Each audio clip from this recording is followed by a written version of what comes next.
warahmatullahi wabarakatuh. Waalaikumsalam warahmatullahi wabarakatuh. Al-Fatihah. Bismillahirrahmanirrahim. Alhamdulillahirabbil alamin, arrahmanirrahim, maliki yaumiddin. Iyyaka na'budu wa iyyaka nasta'in. Ihdinas siratal mustaqim. Siratal ladzina an'amta 'alaihim ghairil maghdubi 'alaihim waladdallin. Amin. Alhamdulillah wassalatu wassalamu ala sayyidina Muhammadur Rasulillah wa ala alihi wa ashabihi wa man tabi'a hudahu wa jama'atah wa la hawla wa la quwwata illa billah. Amma ba'du, fa inna ahsanal hadithi kitabullah wa khairul hadi hadi Muhammadin sallallahu alaihi wasallam wa syarrul umuri muhdatsatuha wa kullu muhdatsatin bid'ah wa kullu bid'atin dhalalah. Segenap jamaah mushola al-jihad, para ustaz, para pengurus, para hujjaj, bapak-bapak haji, hadirin sekalian yang dirahmati oleh Allah dan yang berbahagia. Alhamdulillah malam hari ini kita lanjutkan kembali pengajian rutin kita, membaca dan mengaji kitab Nasaihul Ibad. Mudah-mudahan apa yang akan kita bahas menjadi ilmu yang bermanfaat di dunia wal akhirah. Amin ya rabbal alamin. Kita sudah sampai maqalah atau nasihat yang ke-25, ada di halaman 35. Ada di halaman 35 yaitu al-maqalatul khamisah. Ini masih bab 2 nasihat. Sebagaimana kita tahu Nasaihul Ibad itu ada masing-masing dibagi menjadi beberapa bab. Ada bab 2 nasihat, ada 3 nasihat, ada 4 nasihat, ada 5 nasihat. Ini masing-masing nanti dibagi menjadi, dikelompokkan menjadi beberapa butir nasihat. Nah, kita baru sampai pada bab yang kedua, yaitu 2 nasihat. Berikut ini 2 nasihat dalam bab 2 nasihat. Ini adalah nasihat yang ke-25. Bismillahirrahmanirrahim. Qala al-mu'allif rahimahullah wa nafa'ana bihi wa bi 'ulumihi fid dharain. Amin. Wal maqalatul khamisatu wal 20 qila al-muqirru bit taksir abadan mahmudun wal iqraru bit taksir alamatul qabul. Nasihat yang ke-25 qila dikatakan al-muqirru bit taksir, orang yang menetapkan, mengakui tentang kekurangannya, kecerobohan atau kekurangannya, ay bil ajzi anit taati, yaitu tentang kelemahannya dalam taat, dalam ibadah, abadan mahmudun, selamanya orang itu terpuji. Wal iqraru bit taksir, dan ikrar atau menetapkan tentang kekurangan diri, alamatul qabul, adalah tanda diterima amal ibadahnya. Li'annahu, karena sesungguhnya ikrar tersebut isyaratun ila adabil ujbi wal kibri, ini sebagai tanda dari tidak adanya ujub dan takabur, tidak adanya kebanggaan atau bangga diri dan juga takabur. Nasihat yang ke-25 ini al-muqirru bit taksir abadan mahmud, orang yang mengikrarkan, yang mengakui tentang kekurangan dirinya. Saya tidak bisa ibadah, sholat saya masih banyak kurangnya, sedekah saya juga kadang-kadang cuma seminggu sekali, itu juga 2000-an lecek. Semuanya masih banyak kekurangannya, diakuin semuanya kekurangan-kekurangan ini, maka insya Allah itu tetap jadi orang terpuji.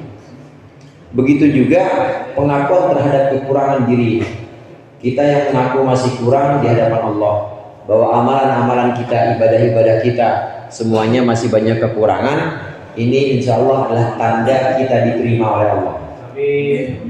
Kenapa bisa demikian? Karena pengakuan atau ikrar tentang kelemahan diri kita ini pasti menafikan dan meniadakan ujub dan takabur. Beda kalau ujub dan takabur itu udah pasti ditolak oleh Allah. Tapi kalau kita mengakui kekurangan, sholat kita masih banyak belum khusyuknya, puasa kita juga cuma yang wajib-wajib aja, yang wajib aja kadang dikorting, diskonnya pakai tidur mulu, itu yang wajib.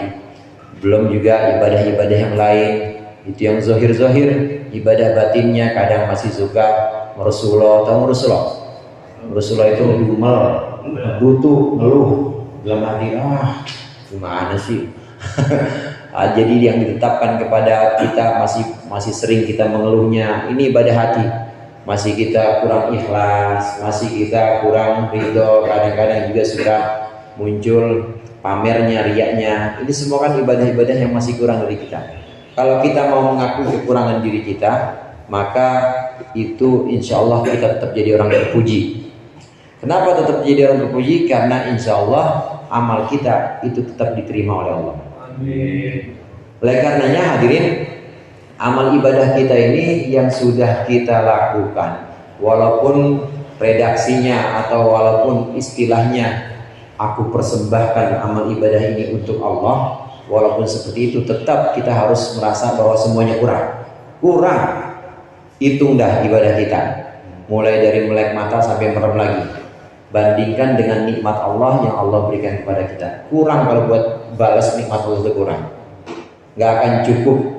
Banyak sekali kekurangan-kekurangan dalam ibadah-ibadah kita, tidak akan sanggup, tidak akan bisa untuk menutupi rasa syukur kita atas nikmat-nikmat yang Allah berikan kepada kita. Karenanya harus banyak-banyak kita iqrar bit taksir, harus banyak-banyak kita mengakui kekurangan diri kita, harus ngaku bahwa sholat kita masih kurang, ngaji kita masih belum benar, bacaan Quran kita masih banyak salahnya. Pengakuan ini adalah tanda diterimanya amal ibadah seseorang. Sebaliknya kalau dia tidak mengakui kekurangan, justru ditolak. Karena dalam amal, dalam ibadah yang ada ikrar kehebatan atau kebanggaan, kesombongan, justru oleh Allah ditolak. Justru oleh Allah itu pasti dia akan diterima. Karena dia menganggap bahwa ibadahnya itu adalah kebisaan dia, bukan kebisaan Allah, bukan Allah yang nuntun. Orang yang sholat kemudian merasa bahwa sholatnya ini pantas memasukkan dia ke surga. Orang yang puasa sunnah maupun puasa wajib dan merasa bahwa puasanya ini sudah layak dan wajib memasukkan dia ke dalam surga. Orang yang sedekah dan dengan sedekahnya dia merasa Allah wajib memasukkan dia ke dalam surga, menyelamatkan dari neraka. Ini namanya orang yang takabur, ujub saudara. Amal ibadah, semua amalan-amalan bentuknya ibadah zahir maupun ibadah batin. Kalau masih dibarengi dengan kesombongan, masih dibarengi dengan bangga diri, itu pasti akan Allah tolak. Di dalam kitab Bidayatul Hidayah itu ada. Bidayatul Hidayah itu ada 7 malaikat yang jaga pintu langit. Kalau Bang Cadi sama Ustaz Mamun udah hatam nih, Pak RW sering bolosnya, jadi kadang-kadang nggak mau masuk dia mah. Ada 7 malaikat.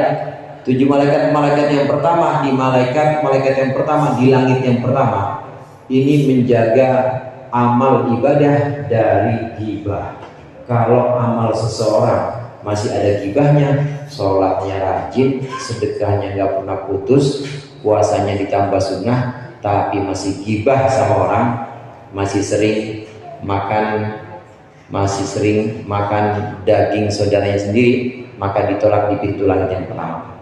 Karena ada ghibahnya. Lemparin amal ibadah ini kepada hambaku, kepada dia yang melaksanakan. Kata malaikat, aku ditugaskan menjaga pintu langit pertama dari amal ibadah, jangan sampai ada ghibahnya. Tolak kalau ada ghibahnya.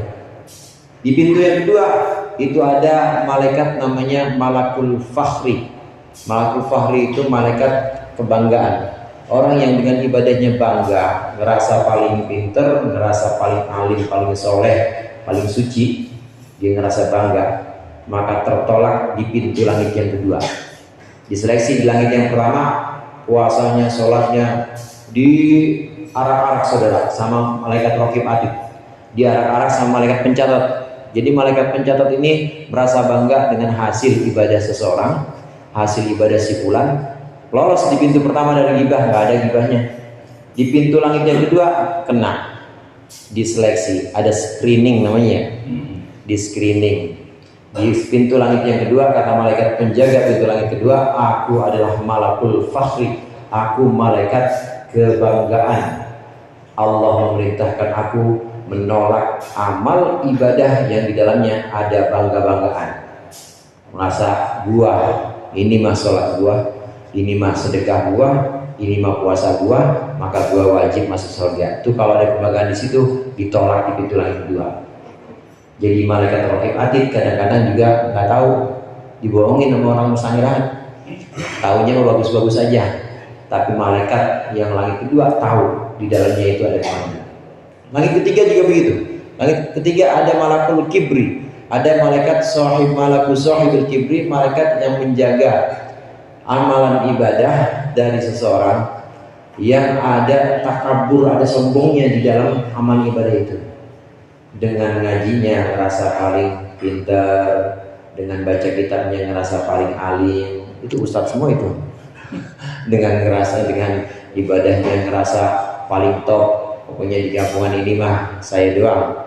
Awas aja kalau saya lewat nggak ada yang negor, nggak dihargai pisan saya, misalnya gitu. Ada yang seperti itu, maka di langit ketiga ditolak karena ada malaikat kibr atau malaikat takabur, malaikat yang menjaga amal ibadah dari kesombongan. Amal ibadah yang ada gibahnya tolak, amal ibadah yang ada bangganya ditolak langit kedua. Amal ibadah yang ada kesombongannya tolak di langit yang ketiga. Kalau udah yang lolos sampai langit ketiga, nanti masih ada 4 lagi saudara, yaitu harus lolos dari hasud atau dengki, harus lolos dari kebengisan atau kebencian, harus lolos dari riya, harus lolos dari riya.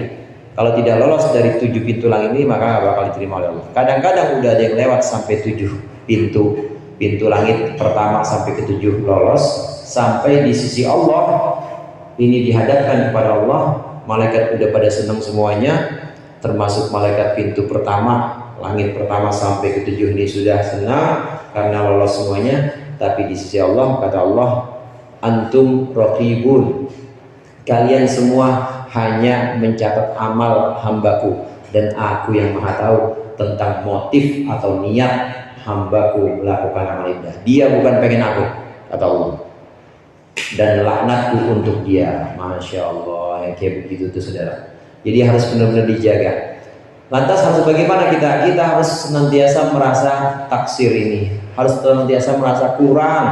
Ikrar atau penetapan pengakuan bahwa ya Allah, saya banyak yang kurang amal ibadah saya, banyak sekali yang masih belum ikhlasnya, banyak sekali yang masih kadang-kadang mengharapkan dunia dengan sholat duha, mengharapkan jabatan dengan sholat tahajud, masih banyak yang begitu-begitu. Ya Allah, ampuni saya, ampuni taksir atau kecerobohan dan kekurangan saya.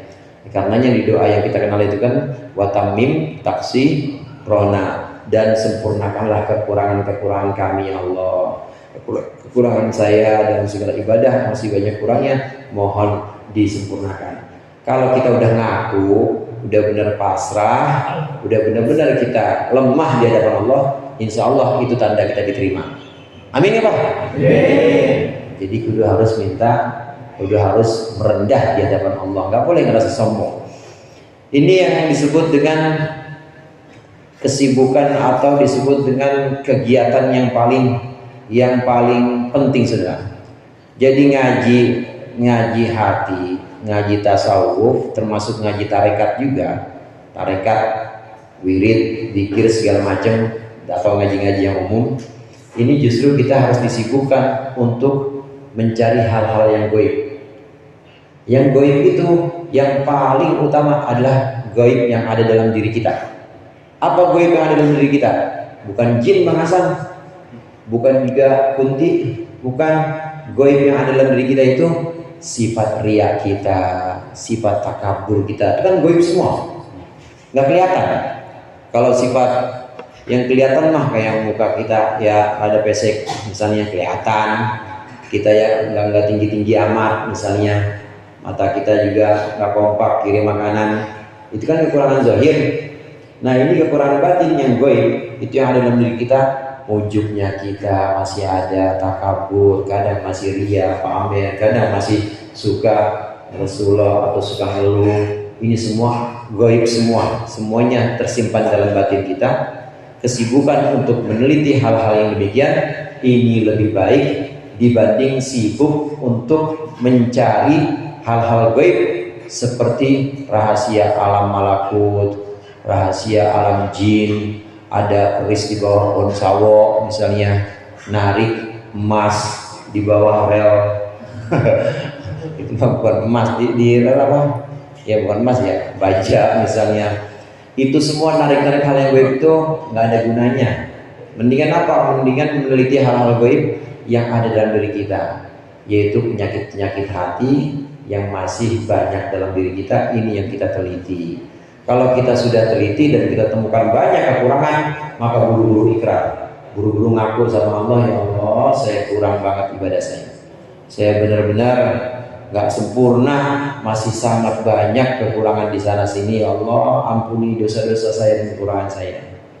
Kalau sudah seperti ini, insya Allah pasti Allah terima. Allah paling kasihan, Allah paling sayang kepada hamba-hambanya yang justru menganggap dirinya itu tidak bisa apa-apa. Tapi kalau dia menganggap dirinya bisa, justru sama Allah, ayo dah coba. Dia ngerasa bisa, saya bisa sedekah, aku bisa sholat, ya Allah, aku bisa sedekah, ayo hitung-hitungan. Hitung-hitungan, berapa sedekah buat bayar nikmat, berapa kali sholat buat bayar semua karuniaku. Kalau mau main hitung-hitungan sama Allah, dihitung beneran loh, saudara, dihitung. Jangan suka ngitung-ngitung. Kecuali kalau bendahara nggak apa-apa ngitung. Saya bendahara bang. Kalau ngitung-ngitung nggak apa-apa. Ya, jangan ngitung-ngitung amal kita. Sabda Rasulullah SAW, nanti itu di hari kiamat ada seorang hamba dari umat-umat terdahulu, dari umat sebelum Nabi Muhammad. Ada seorang hamba, dia sudah ibadah 300 tahun. Dia ibadah bukan di tempat umum, jauh dari keramaian, ibadahnya di satu bukit. Bukit ini dikelilingi lautan. Bukit dikelilingi lautan. Dia ada di puncak sana, di puncak bukit itu. Jadi benar-benar sendiri, benar-benar menyepi, tidak terganggu dengan kesibukan apapun. Nggak ada sinyal lagi sana. Gimana mau update status? Benar-benar nggak ganggu apa-apa, khusus buat ibadah. 300 tahun. Dia berhentinya cuma kalau mau makan, istirahat sebentar, ibadah lagi. Mau minum, dia agak turun ke bawah mencari sumber air, kemudian ibadah lagi, terus 300 tahun. Hamba ini nanti di hari kiamat, kemudian oleh Allah dimasukkan ke dalam surga. Allah berfirman kepada malaikat, wahai malaikatku, masukkan hambaku ini ke dalam surgaku karena rahmatku, karena kasih sayangku kepada Allah. Kaget nih hamba ini yang 300 tahun udah ibadah, kaget. Kok karena rahmatmu ya Allah? Karena ibadahku loh. 300 tahun saya, masa karena rahmatmu? Karena ibadahku. Allah diam aja. Allah diam aja. Kemudian malaikat, masukkan hambaku, masukkan dia ke dalam surgaku karena rahmatku, karena kasih sayangku. Ibadah saya nggak dianggap ya Allah 300 tahun. Saya sholat, saya puasa, malamnya sholat, siangnya puasa, nggak dianggap. Sampai 3 kali begitu, masih ngeyel juga. Allah bilang, malaikat masukkan karena rahmatku. Ibadah saya gimana, nggak dihitung ini? Baik, kata Allah, kalau kamu mau hitung-hitungan, ayo kita hitungkan. Berapa tahun kamu ibadah? 300 tahun ya Allah. Siapa yang memberi kamu makan dan menumbuhkan pohon-pohon dan mengalirkan dan juga memancarkan mata air yang harusnya di sekelilingnya itu laut ya harusnya asin, ini tawar. Siapa yang memunculkan itu semua? Engkau ya Allah. Siapa yang menumbuhkan makanan buah-buahan untukmu tatkala kamu ibadah sana? Engkau ya Allah. Ya udah kalau gitu nggak usah hitung-hitung nikmat yang itu, kita hitung nikmat satu mata aja. Nikmat mata saudara, nikmat mata sebelah doang. Dimana dengan mata sebelah itu kita bisa melihat warna hijau, kuning, kita bisa melihat bentuk, kita bisa melihat yang cakep sama yang jelek, kita bisa tahu jarak jauh dan dekat. Ini hanya dengan nikmat mata. Ayo timbang nikmat mata dengan ibadah kamu 300 tahun. Ternyata buat bandingin nikmat mata sebelah doang nih, buat bandingin nikmat mata sebelah doang, ibadah 300 tahun, paginya puasa, malamnya sholat tahajud terus gitu, nggak pernah break, nggak ada tawakuf dia mah. terus-terusan begitu, tetap itu tidak kuat dan tidak sebanding dengan nikmat mata. Kalah saudara begitu ditimbang, tetap beratan nikmat mata. Enteng gitu, enteng ibadah-ibadah itu, gak ada gunanya, dan ibadah-ibadah itu gak akan bisa membandingi nikmat Allah. Udah kata Allah, udah itu, udah ya Allah. Malaikat, masukkan hambaku ke surgaku karena rahmatku. Mau masuk karena rahmat? Mau ya Allah. Mau dia akhirnya. Karena tidak ada satupun hadirin dari kita, tidak ada satupun dari kita yang bisa masuk surga karena ibadah kita nggak bisa. La yadkhulanna ahadukum al-jannata bi'amali. Tidak akan masuk salah seorang dari kalian ke surga dengan amal ibadah yang tidak akan pernah bisa. Wala anta ya Rasulullah. Sahabat pada tanya sahabat, tidak juga engkau ya Rasulullah? Tidak juga engkau dengan ibadahmu tidak bisa dimasukkan karena ibadahmu? Wala ana. Tidak juga saya. Illa ayyataghammadani Allahu bi rahmati. Kecuali Allah menyelimuti saya dengan rahmatnya. Ibadah Nabi aja yang kaki sampai bengkak dan udah dijamin masuk surga, termasuk dan Nabi dianggap sebagai asyraful khalqi, makhluk paling baik, itu tidak akan bisa memasukkan surga. Apalagi ibadah yang bukan Nabi, jamaah al-jihad, walaupun dia gurunya aja nggak bisa, apalagi muridnya. Apalagi nggak bisa, amal ibadah kita nggak akan bisa memasukkan ke surga.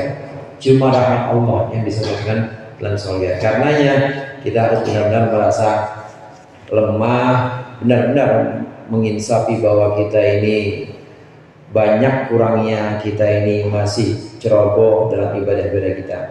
Jangan pernah ngaku bahwa kita sempurna ibadahnya. Ini pelajaran hati saudara. Syariat tetap jalan, sholat ya tentu rukun-rukunnya, syarat-syaratnya, puasa juga begitu, yang wajib tetap wajib, yang haram tetap haram, itu tetap harus dijaga. Ditambah dibarengi lagi dengan hati. Waktu kita alhamdulillah sudah bisa melaksanakan kewajiban-kewajiban, sudah bisa menjauhkan larangan-larangan, langsung madhab kepada Allah. Ya Allah, saya tetap lemah, masih banyak kurangnya saya, harus tetap begitu. Jangan pernah merasa bisa, jangan ngaku-ngaku aku dikit-dikit aku. Nah, sering saya sampaikan, orang belajar akhlak atau tasawuf, akhlak itu kan ada dua saudara. Akhlak itu mencakup amal dan ahwal. Kalau amal perbuatan zahir, nah kalau ahwal perbuatan batin seperti ikhlas, ridho dan lain sebagainya, itu akhlak semuanya. Akhlak itu yang ingin disempurnakan melalui ibadah-ibadah kita. Akhlak inilah yang nanti akan menuntun kita ini dekat kepada Allah. Jadi akhlak inilah yang ingin dibentuk. Caranya bagaimana? Ngaku kepada Allah bahwa kita ini lemah. Pengakuan atau ikrar kita ini, kalau kita masih mau mengakui kelemahan, insya Allah selamanya terpuji. Tetapi sebaliknya, kalau tidak mau, maka tercela kita. Dan kalau kita ngaku bahwa kita lemah, kita banyak kekurangan, insya Allah itu tanda kalau amal kita diterima oleh Allah. Amin. Ini nasihat yang ke-25. Berikutnya nasihat yang ke-26. Wal maqalatus sadisatu wal ishrun. Maqalah yang ke-26, kila dikatakan kufrun nikmah lu'mun. Kufur nikmat lu'mun, itu tercela, buruk. Ai adamu syukri nikmati dalilun ala dana'atin nafsi. Tidak syukur terhadap nikmat itu adalah dalilun tanda ala dana'atin nafsi, atas lemah atau atas rendahnya diri kita. Wa suhbatul ahmaqi, dan berteman dengan orang bodoh. Wa huwa wadi'u syai'i fi ghairi mahallih, yaitu orang yang meletakkan sesuatu tidak pada tempatnya, ma'al ilmi, beserta taunya dia biqubhi, dengan buruknya sesuatu itu. Syukmun, berteman dengan orang bodoh, syukmun itu adalah sesuatu yang buruk. Ghairu mubarakin, maksudnya sesuatu yang tidak berkah, tidak dipenuhi dengan keberkahan. Nasihat yang pertama dari maqalah ke-26. Kufrun nikmah lumun. Kufur nikmat itu adalah perbuatan tercela.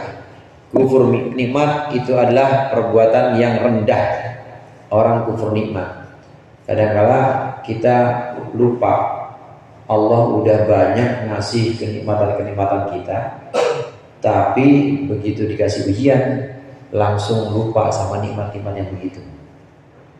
Itu namanya kufur nikmat. Jangankan kepada Allah, kadang sama orang aja suka begitu kita ya. Iya, suka begitu, suka ngelupain, suka ngilangin yang cakep-cakep. Misalnya sama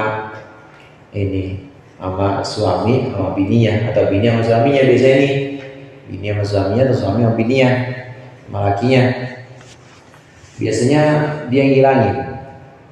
Orang sebenarnya dianterin mulu ke pasar, ya dianterin seminggu, dia mau belanja dianterin. Satu hari nggak bisa nganterin karena ada urusan kantor, langsung ngomel, suami kagak pernah mau bisa nganterin. Bodoh, kemana-mana tuh kagak pernah mau suruh nganterin begitu aja, istri dibiarin sendiri. Itu namanya kufur nikmat. Sebelum-sebelumnya padahal udah pernah dianterin, dan lebih sering dianterinnya dibanding kagaknya. Suami juga begitu, suami kagak dimasakin misalnya. Kemarin mah dimasakin, Senin, Selasa masakin. Nah begitu hari Kamis dia puasa, ngerasa udah puasa kali ya, kagak dibikinin apa-apa, pengen buka. Istri dikasih uang belanja mah dikasih, tapi kagak dimasakin.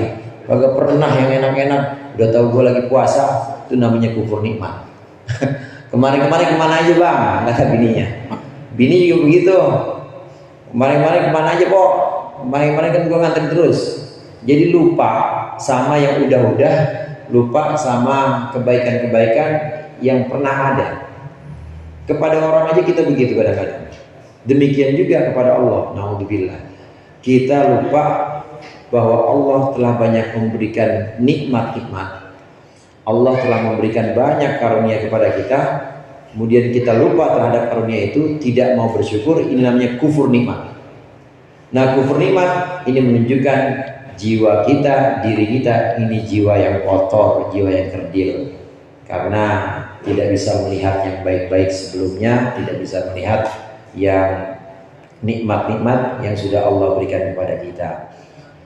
Ada bab tersendiri memang di situ dalam Sahih Bukhari itu, Imam Bukhari ini menyebutkan kufrul ashir. Kufrul ashir itu kufurnya keluarga, maksudnya ya bini terhadap lakinya kadang-kadang suka ngilangin aja, atau laki terhadap bininya kadang-kadang suka ngilangin aja. Orang laki juga kadang-kadang bukan sama orang, sama sendiri aja. Yang puyeng pala, yang puyeng cuma pala doang. Kaki mah sehat, buat kemana-mana, tangan juga sehat. Begitu ada orang, apa bang Haji, badan pada sakit semua gua. Bilangnya badan pada sakit semua gua, badan kepala doang. Itu namanya kufur. Kakinya kan sehat bang, belas tangan, tangan kagak apa-apa, tapi semuanya udah, ada kagak enak semua badan gua. Padahal ini gua habis dikerokin. Nah itu namanya kufur nikmat. Lupa bahwa sebenarnya yang sakit cuma kepala, tapi langsung semuanya dibilang pada sakit semua, nggak ada enaknya. Padahal kalau kita teliti masih banyak sekali nikmat-nikmat Allah yang Allah berikan kepada kita. Ini pesan pertama, kufur nikmat ini adalah sebuah akhlak yang rendah. Kemudian pesan yang kedua, suhbatul ahmak, berteman dengan orang bodoh ini juga sesuatu yang buruk. Jangan berteman dengan orang yang bodoh. Berteman dengan orang bodoh ini justru akan melelahkan diri kita sendiri. Orang bodoh saudara, orang yang tahu kalau itu salah tapi dia lakuin aja, itu namanya bodoh. Kalau orang masih bisa dibilangin, dinasihatin, dan kemudian masih bisa menghindarkan itu, maka dia tidak disebut sebagai orang bodoh. Orang bodoh ini orang yang wadi'u syai'i fi ghairi mahalli. Penjelasan dari Syekh Nawawi Batan, wadi'u syai'i fi ghairi mahalli ma'al ilmi bihi. Meletakkan sesuatu tidak pada tempatnya padahal dia tahu itu salah. Itu namanya ahmak, bodoh. Peci tempatnya di mana Pak? Pala. Dia peci ditaruh di dengkul biar dapat berkat dua. Zaman dulu gitu bang. Begini, jadi terus ini adik saya dulu nih. Itu dengkul atau peci ditaruh di kaki, itu namanya wadi usyai'i fi ghairi mahalli, namanya ahmak, orang bodoh. Contoh sederhananya seperti itu. Nah, orang bodoh ini kadang-kadang justru sangat sulit. Orang bodoh sangat sulit untuk kita nasihati, sulit kan, dia udah merasa benar sendiri. Orang bodoh itu dia merasa benar sendiri. Kita bisa menjaga, kita bisa melindungi orang bodoh dari bahaya, bisa melindungi orang bodoh dari musibah, dari bencana. Bisa kita lindungi orang bodoh, bisa kita lindungi, kita jagain benar supaya nggak sakit, sehat terus, kita kasih makan, vitamin segala macam, kita kasih supaya nggak kena musibah, cariin rumah atau cari tempat yang kira-kira layak buat dia, pokoknya benar-benar nyaman lah, nggak kena musibah. Kita jaga juga kantongnya, belanjain segala macam. Kita bisa menjaga apapun dari agar tidak terkena orang bodoh. Tapi kita sulit untuk menjaga orang bodoh dari kebodohan dirinya sendiri. Dia udah sehat, dia udah terhindar dari musibah, udah kita upayakan terhindar dari musibah, udah kita upayakan terhindar dari semua kesulitan-kesulitan, tapi kita nggak bisa melindungi orang bodoh dari dirinya sendiri.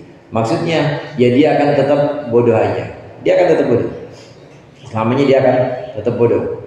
Karena musuhnya ada dalam diri dia sendiri. Musuh dia ada dalam diri dia sendiri. Ada dulu Kabayan namanya. Jadi kalau dia ke sawah di Galengan tuh, di Galengan ya namanya bang, Galengan. Ya dia ngeliat ke dalam, kok ada air. Itu sebenarnya langit. Itu sebenarnya langit saudara. Itu sebenarnya langit karena cuacanya cerah, dia lihat itu langit. Disuruh nyebur nggak mau Kabayan, ayo nyebur situ. Nggak mau, itu kayaknya dalam banget. Saya lihat kok kayaknya kayak nggak ada ujungnya. Padahal itu langit. Itu saking musuhnya ada dalam diri dia sendiri. Gimana pun dia udah kita kasih makan biar sehat, kita kasih rumah biar terhindar dari bencana, tapi buat terhindar dari kebodohan diri sendiri sulit, sangat sulit. Justru orang bodoh inilah yang nanti akan nularin kita, akan ketularan. Jadi saya jamin dan pasti ketularan kalau kita masih tetap berteman. Mendingan berteman atau mendingan ambil pelajaran dari musuh. Dari musuh tapi yang pintar. Musuh yang pintar justru akan melihatkan kekurangan kita, memperlihatkan kekurangan kita. Musuh yang pintar ini juga akan membuat kita lebih waspada dibanding orang bodoh yang justru bikin capek kita nasihatinya aja capek. Nanti udah semuanya kita usahain buat dia, tapi dia sendiri masih nganggap bahwa diri dia itu yang paling pintar, itu namanya ahmak. Musuhnya adalah dirinya sendiri.